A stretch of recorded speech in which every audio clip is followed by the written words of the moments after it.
Mungkin Bung Ali mungkin ada rencana hajatan ya.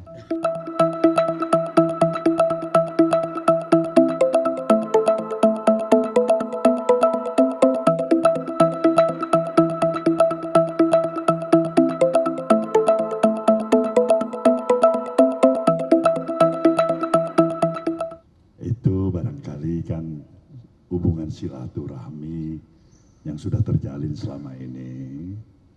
Mungkin Bung Ali mungkin ada rencana hajatan ya, yang secara personal ingin disampaikan. Itu yang saya pahamin dan saya ketahui sudah dilaporkan begitu. Ya, bisa saja masalah barangkali mungkin menuju ke pilkada misalnya. Bagaimana mendapatkan saran, tanggapan, nah itu kan baik. Ya, cuma itu.